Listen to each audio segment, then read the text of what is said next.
আমাদের কাছে অনেক রোগী প্রশ্ন করে যে ম্যাডাম আমার পিসিওএস আছে, কিন্তু আমি কি ভবিষ্যতে মা হতে পারবো কিনা, তো এই ব্যাপারটি আসলে কি বলবেন? পিসিওএস এর যে নানান উপসর্গ তার মধ্যে একটি কিন্তু হচ্ছে বন্ধ্যাত্ব। এখন পিসিওএস মানেই যে বন্ধ্যাত্ব সেটা কিন্তু নয়। পিসিওএস যদি নিয়ন্ত্রণে রাখা যায়, ওজনটাকে যদি নিয়ন্ত্রণে রাখা যায়, সেক্ষেত্রে কিন্তু মানে গর্ভধারণ করাটা খুব বেশি সমস্যা হয় না। তবে যদি পিসিওএস অনিয়ন্ত্রিত হয়ে যায় বা কারো যদি অনেক বেশি ওভারওয়েট থাকে বা হরমোনাল ইমব্যালেন্সের পরিমাণ যদি খুব বেশি থাকে, সেক্ষেত্রে কিন্তু এটি বন্ধ্যাত্বের জন্য একটি বেশ ইম্পর্টেন্ট কারণ। আচ্ছা, এই একটু আগে আপনি বললেন যে পিসিওএস এর কারণে মানে ওভারওয়েট একটা কারণ আমরা হিসেবে ধরতে পারি।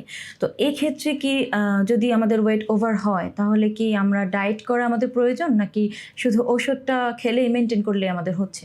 মানে ওভারওয়েটের কারণে তো পিসিওএসটা আমরা বলছি। আচ্ছা, পিসিওএস এর যে ট্রিটমেন্ট, সেই ট্রিটমেন্টের মধ্যে একটি প্রথম এবং প্রধান অপশন হচ্ছে ডায়েট কন্ট্রোল। যখনই কোনো পেশেন্ট আমাদের কাছে আসে, আমরা কিন্তু আসলে ফার্স্ট যে মেডিসিন, আমি আসলে প্রথম যে কথাটা বলি যে আপনার প্রথম এবং প্রধান মেডিসিন আমার পক্ষ থেকে সেটা হচ্ছে আপনাকে ওজন নিয়ন্ত্রণ করতে হবে। আর এই ওজন নিয়ন্ত্রণের ক্ষেত্রে ডায়েট কন্ট্রোলের তো কোনো বিকল্প কিছু নেই।